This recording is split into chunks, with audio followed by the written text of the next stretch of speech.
In the early morning hours of Sunday, April 19th, 2026, the Cedar Grove neighborhood of Shreveport, Louisiana, woke up to the most devastating and heartbreaking news one could never wish to hear. It was around 6 a.m. when police officers responded to a domestic disturbance call on West 79th Street. They were met with the most heinous crime scene that left them infuriated and heartbroken.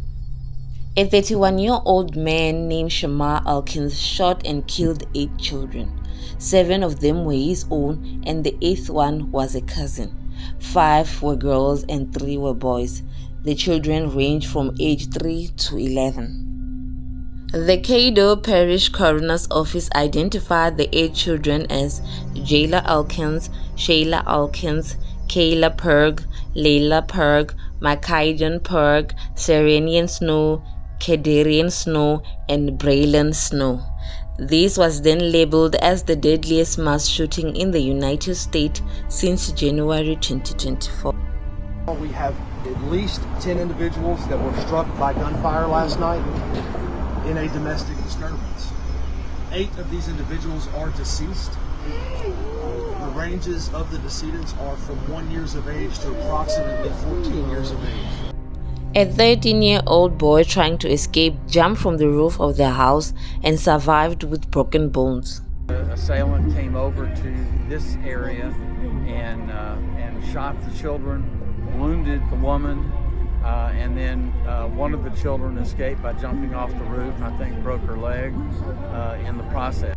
After the shooting, Elkins carjacked a vehicle at gunpoint at a nearby location. Shreveport police pursued him in a high-speed chase into a neighboring Bossier City, where gunfire was exchanged and Elkins was shot and killed by the police officers. A gun was recovered at the residence and a rifle-style pistol was found on Elkins when he was killed. Elkins had married his wife, a 34-year-old Shaniqua Perg, about 2 years ago.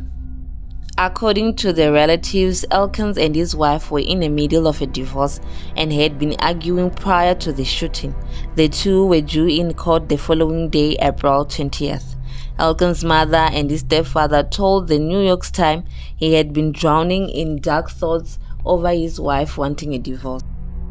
Elkins had a prior criminal conviction in 2019. He was arrested for illegal use of weapons and carrying a firearm at a school property after he fired 5 rounds at a vehicle near a schoolyard where children were playing. Elkins served in the Louisiana Army National Guard from 2013 to 2020 but was never deployed. Shreveport mayor said that this is a tragic situation, maybe the worst tragic situation ever had in Shreveport. A candlelight vigil was held on Sunday evening. Community members laid flowers and stuffed animals at the scene. Shreveport Councilwoman Tabitha Taylor also delivered an emotional plea. Now I'm asking you to please utilize every resource that the sheriff has brought forth now. When you know that these situations occur, we cannot be and make this a joke. This is not a freaking joke.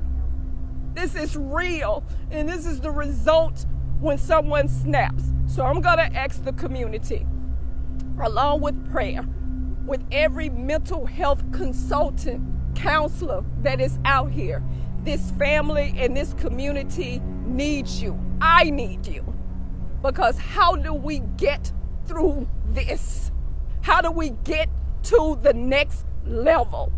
It is real and this is raw. And these are the tragedies when there are domestic violence or domestic disturbances in our community. This is a very heartbreaking incident, and we really hope that the woman makes a full recovery. And we continue to send our deepest condolences to the kid's family and friend. If you have enjoyed our video, please don't forget to like, hit that notification button, and subscribe. Pray, and pray very, very hard. The other thing, as a more than 20-year veteran, public servant, firefighter, please pray for these firefighters, police officers, and even the coroner's office, the public safety communicators that took the call on this. I'm going to tell you, I'm here to tell you that the burden on them is real. They will carry this for the rest of their life. Just put yourself in their situation. A young police officer, a young firefighter has to walk in and see 8 babies murdered. How does he go home and hold his own children? Think about that. We've got to stop the violence. We've got to take the politics out of crime, and we've got to all stand together like we are today. So, Councilman Green, thank you. I'm praying for your district, and I'm praying for the city of Shreveport. Thank you.